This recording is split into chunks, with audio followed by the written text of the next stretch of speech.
ningera kuri biriya noneho nzatuza. Hari n'abavuga ngo mana mbumbabariye gato mbanze nkora ibi ngibi, nimbigeraho nzagukorera. Yesu niwe wagize ati mbasigiye amahoro, kandi amahoro mbahaye si nk'ay'ab'isi batanga. Izina ry'Imana rihabwa icyubahiro.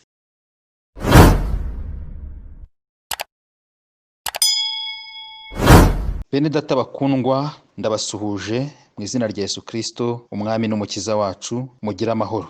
Aka kanya nshatse ko tuganira ku ijambo ry'Imana rifite intego dusanga mu rwandiko rwandikiwe Abaheburayo mu bice 12 ku murongo wa 14. Hagira hati mugire umwete wo kubana n'abantu bose amahoro, n'uwo kwezwa kuko utejejwe atazareba umwami Imana. Aka kanya ndagira ngo tuganire kuri iyi ntego igira uti mugire umwete wo kubana n'abantu bose amahoro. Iyi ntego turayivugaho twifashisha amagambo dusanga muri rwandiko rw'Abaheburayo mu bice 12 ku murongo wa 14. Turaza kandi gusoma mu rwandiko Pawulo yandikiye Abefeso mu bice 4 umurongo wa 3. Turaza gusoreza mu butumwa bwiza uko bwanditswe na Yohana ku bice 14 umurongo wa 27. Reka dusome Abaheburayo bice 12 umurongo wa 14. Nkuko namaze kubivuga, hagira hati mugire umwete wo kubana n'abantu bose amahoro, n'uwo kwezwa kuko utejejwe atazareba umwami Imana. Mu Befeso ibice 4 umurongo wa 3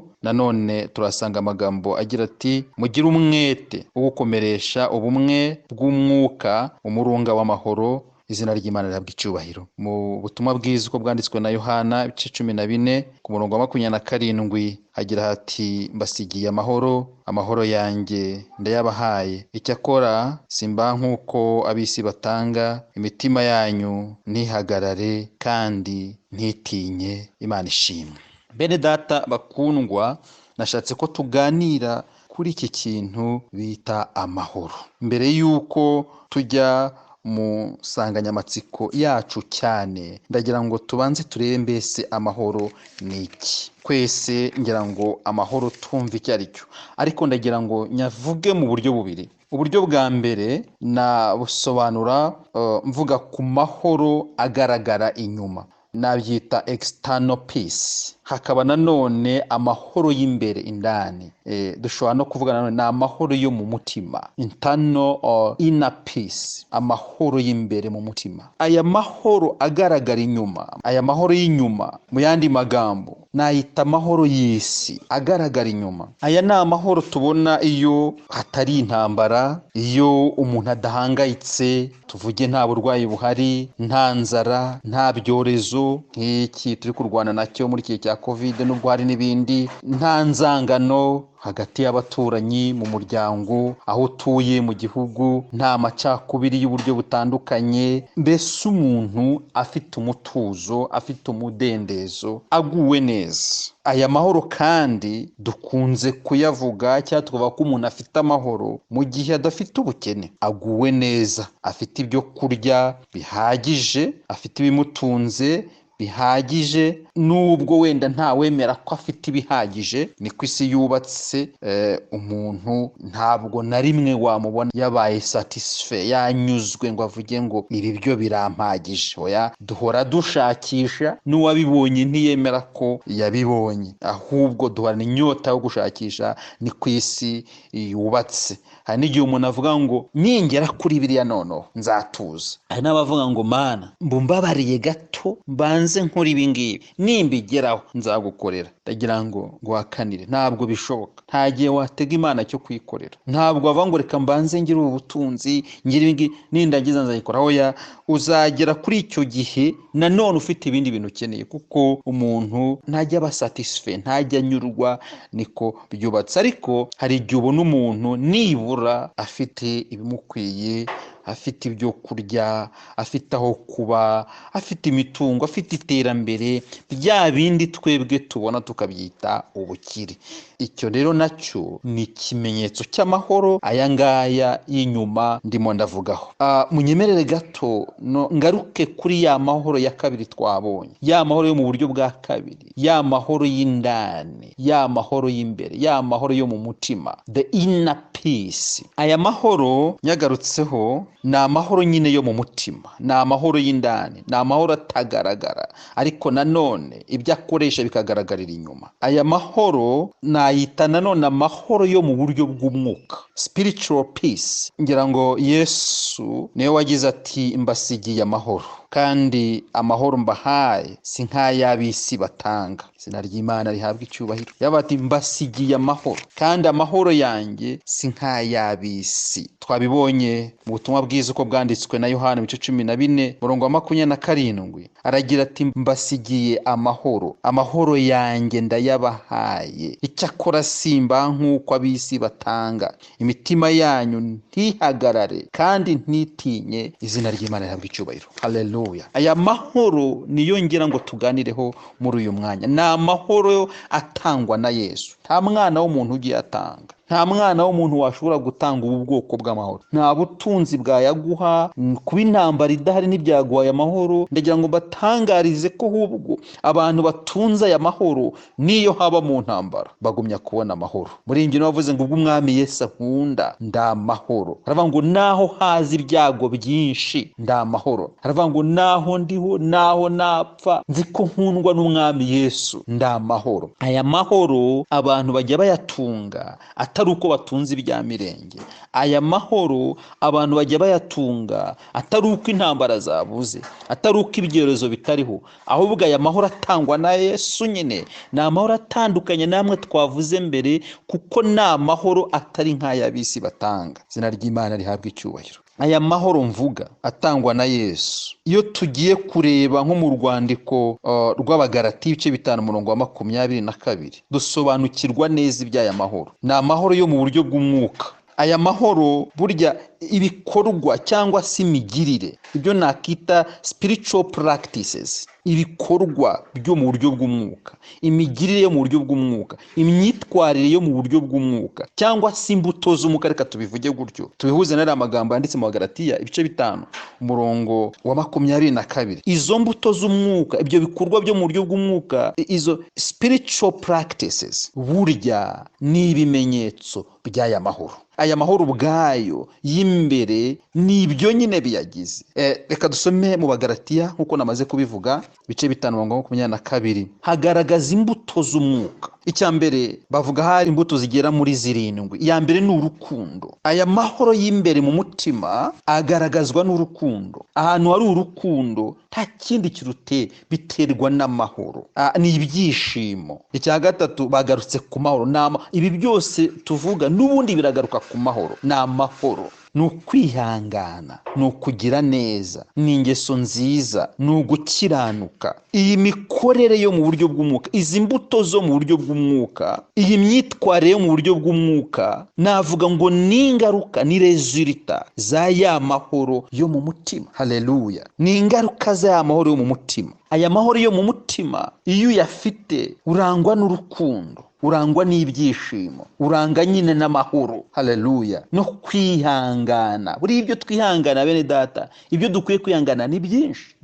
Birahari mu muryango, birahari mu kazi, birahari mu mibereho yacu ya buri munsi, birahari aho tunyura, birahari byinshi cyane. Kugira neza, ingeso nziza, gukiranuka ndetse n'ibindi. Rero ubwo nibwo buryo bubiri nashatse gusobanuramo amahoro. Aya mahoro y'isi, hari amahoro y'inyuma n'amahoro y'imbere, amahoro yo mu mutima cyangwa se amahoro mu buryo bw'umwuka. Kuki rero amahoro ari ingenzi? Yaba ari ya mbere twavuze n'ayo mu buryo bwa kabiri tubonye. Amahoro ni ingenzi cyane kuko isi yose inyotewe no kubona amahoro. Muzabyumva abanyapolitike benshi iyo bageze mu gihe cyo kwiyamamaza, ijambo rya mbere bavuga bati tuzabaha amahoro. Abahanzi b'uburyo butandukanye, baba mu ndirimbo, mu mivugo ndetse n'ibindi, ibihangano byabo byinshi bigenda bigaruka ku mahoro. Amahoro arakenewe. Isi ikeneye amahoro. Abantu bakeneye amahoro. Abantu bakeneye kuba ahantu hatari intambara, hatari ibyorezo, hatari indwara. Abantu bakeneye ayo mahoro mu buryo butandukanye. Burya imiryango itandukanye, imiryango mpuzamahanga, nayo iyo ugiye kureba mu ntego zayo nyinshi ni zigamije amahoro. Ya miryango itanga ibyo kurya, imiryango ya za Croix Rouge, imiryango itandukanye, ama ONG atandukanye, burya ikigamijwe ni uguha amahoro abaturage, ikigamijwe ni amahoro. Reka tugaruke gato na Yesu ubwe. iyo dusomye muri Yesaya bice 9:5 hava nuko umwana yatuvukiye. Ariko icyo nshaka kugarukaho nahavuga ngo ni umwami w'amahoro. Yesu yaje ari umwami w'amahoro. Isi yari ifite ibibazo, isi yari igowe, abantu bari mu bucakara, abantu bari babuze amahoro y'uburyo butandukanye, ariko Yesu aje aza nkaho ari igisubizo, kandi koko yari cyo cy'abari bamutegereje. Niyo mpamvu yiswe umwami w'amahoro, kuko yaraje gutanga amahoro mu isi. Rero amahoro arakenewe, amahoro ni ngombwa. Umuntu wese akeneye amahoro, ari ukijijwe n'ubudakijijwe bakeneye amahoro. Imana ishimwe cyane. Umuntu ashobora gutunga amahoro yandi twabonye y'inyuma, ariko adafite amahoro yo mu mutima, cyane rwose adafite amahoro yo mu mutima, yarabuze amahoro y'indani. Twabivuze, aya mahoro y'imbere mu mutima atangwa na Yesu. Iyo udafite Yesu mu bugingo bwawe nta mahoro. Uyu Kristo nk'umwami w'amahoro, kumwimika ukamutunga mu bugingo bwawe, uba wimitse amahoro. Kugira Yesu bingana kugira amahoro. Nta yindi nzira rero twabona ishoboka yaduha amahoro. Twabibonye mu ijambo twasomye, tumabwiza ko kwanditswe na Yohana mu 14. Yesu nubwe wavuze ngo mbasigiye amahoro, amahoro yanjye ndayabahaye. Yesu yakunze gukoresha amahoro mu mvugo ze nyinshi. Agiye no gusezera abigishwa be, yabasezeyeho arababwira ati amahoro abe muri mwe. Arangije aragenda. Mu yandi magambo, umurage wa nyuma yadusigiye ni amahoro. Ayo mahoro rero ni Kristo. Iyo ari muri twe, iyo tumutunze, tuba dutunze amahoro. Aya mahoro yo mu mutima rero ni amahoro y'ingenzi cyane, kuko niyo mahoro agenga andi mahoro yose twabonye ari ay'inyuma. Kuko nabivuzeho mwanya, aya mahoro yo mu mutima iyo yafite, kabone nubwo utaba ufite ya mahoro y'inyuma, kuko ari yajyaza mu buryo buri temporere. Uyu munsi uyafite, ejo ukayabura. Uyu munsi ubukize, ejo ugakena. Uyu munsi uri muzima, ejo ukarwara. Uyu munsi haba hari amahoro, ejo hakaza intambara. Uyu munsi abantu bameze neza, ejo hakaza icyorezo. Ariya ni amahoro ari temporere, ni amahoro ahari none, ariko tutizeye ko ejo azaba ahari. Yewe n'uyaryamyemo uyu munsi yumva hari abantu bumva byararangiye, hari abantu bumva baragezeyo pe, ariko n'uwageze yakumva yararyamye uyu munsi, oya birahinduka. Umunyarwanda nawe waciye umugani ngo by'isi ni gatebe gatoki, arongera avuga ngo ibirenge bijya imbukuga imbere. Ibintu birahinduka. Uyu munsi niba hari amahoro, uyu munsi niba wumva umeze neza muri wowe kubera ari amahoro y'inyuma twabonye, ejo birahinduka, kuko ni amahoro ari temporere. Ariko amahoro adahinduka, haleluya, amahoro adashira, ni amahoro atangwa na Yesu. Aya mahoro ni amahoro ahoraho, ni amahoro y'ubuzima bwose. Izina ry'Imana rihabwa icyubahiro. Ndifuriza buri wese gutunga aya mahoro, kuko ni amahoro atangirika. Ufite Kristo aba afite aya mahoro. Niki dusabwa muri uyu mwanya? Icyo dusabwa ni ukwakira Kristo, tukamwemerera akaba umwami w'amahoro muri twe. Pawulo yigeze avuga ngo ubu noneho sinjye uriho, ahubwo ni Kristo uri muri nge. Niyo mpamvu noneho ubu Kristo niwe unkoresha, niwe umanipira. Ndifuriza buri wese unyumva kuyoborwa na Yesu, agatunga uyu mwami w'amahoro. Niwe wenyine ushobora kuguha ibyo udafite, niwe wenyine ushobora kuguha amahoro udafite. Cya kabiri ni uguhesha abandi amahoro. Aya mahoro wamaze kuyagira, byanze bikunze uhesha abandi amahoro. Bisaba kubanza kuyagira, kuko ntiwatanga icyo udafite. Rero muri iki gihe dusigaye dushakira abantu nk'ibyo badafite. Urashaka ko umuntu aguha amahoro nawe atayafite. Umwami atunze n'uw'intambara, umwami atunze ntabwo akunda amahoro, none uramushakira amahoro, ntabwo bishoboka. Dukeneye amahoro, dukeneye gutunga uyu mwami utanga amahoro, kugira ngo duheshe bagenzi bacu amahoro. Haleluya. Dusoma ijambo ry'Imana usanga muri Yakobo bice 3:18, haranditse ngo kandi mbuto zo gukiranuka zibibwa mu mahoro n'abahesha abandi amahoro. Mwene data unyumva, niba warakiriye Kristo mu bugingo bwawe, ariko ugasanga mu mibereho yawe udahesha abandi amahoro, mu kazi, mu muryango, aho wirirwa, bene data, ari ikintu dukwiye kwitondera. Burya aho dukorera mu kazi ntihabura ibibazo, ntihabura kutumvikana bitewe n'amasirkonstansi atandukanye y'akazi. Ntago burya ari ngombwa buri gihe ngo duhurire ku bintu tubyumve kimwe. Hari ibyo mudashobora kumvikanaho, ariko mukicara mukabiganiraho. Bibiliya iravuga ngo mugenzi wawe nakunanira, banza umusange, umuganirize, ube hafi, muganire ku kibazo mufite. Ariko nakunanira, umuteze umwe cyangwa babiri. Nibyanga ubone kumuteza itorero. mubone kumushyira hanze. Nta nubwo ariko biri tuvuga kumushyira, itubwira kumuteza itorero, ariko twebwe dusigaye turenga tukajya hanze n'itorero ritaramenya ibyacu. Bene data, uyu mwanya icyo dusabwa ni uguhesha abandi amahoro, kuko Kristo dutunze ni umwami w'amahoro. Haleluya. Birashoboka ko rwose wabana haba no mu muryango aho dutuye, birashoboka ko hari ibyo mutahurizaho n'abagize umuryango, birashoboka ko hari ibyo mutahurizaho n'abo mukorana, ariko ntabwo firi ya mbere ari ukubitangaza. Muri iki gihe hariho social media, kantu karaba abanyamakuru bakaba bateyemo, maze natwe tukayatanga pe, ugasanga turi gutanga n'ayaduhitana. None se ubwo nubwo mwamwagize utwo mupfa koko, ayo makuru akwiye kubagera aho ngaho mutarabiganiraho? Bene data, Imana idushoboze kuganira ku bibazo mbere yuko bizamuka. Imana idushoboze kuganira ku bibazo mbere yuko bigira izindi ntera.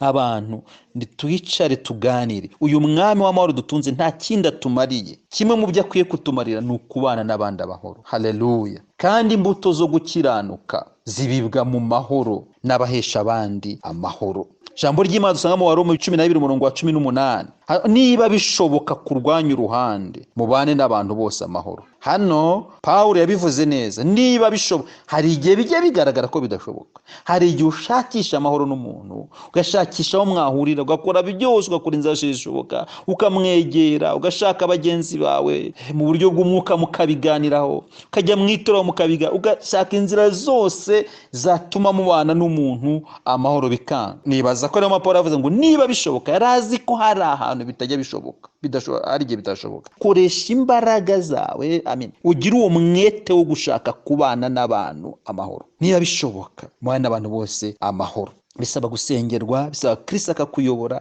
ariko niba bishoboka tubane n'abantu bose amahoro. Mu gihe nabwo bidashoboka, nta kundi nyine no gufata igihe ugasengera mugenzi wawe kugira ngo Kristo azamugarure mugere hahandi mwicara mubana amahoro. Bene data, ijambo twahereyeho mu Baheburayo 12:14 naryo ryatubwiye ngo tugire umwete wo kubana n'abantu bose amahoro n'uwo kwezwa, kuko utejejwe atazareba umwami Imana. Amahoro ni ikintu gikomeye, ni umurage Yesu yadusigiye, kandi impamvu yawudusigiye ni uko ari umurage uryoshye. Ndabashimiye. Mwami Imana akomeze kubana namwe, Mwami Imana akomeze kubana nanjye. Ni ukuri duharanire, tugire umwete wo kubana na bagenzi bacu amahoro. Ho dutuye, ho dukorera, ho twirirwa, amahoro arakenewe, kandi nta wundi uzayatanga uretse twebwe abatunze umwami w'amahoro. Nuko rero umwami wacu w'amahoro ajya abana namwe, ajya abaha amahoro iteka ryose mu buryo bwose. Umwami abane namwe mwese mu izina rya Yesu Kristo.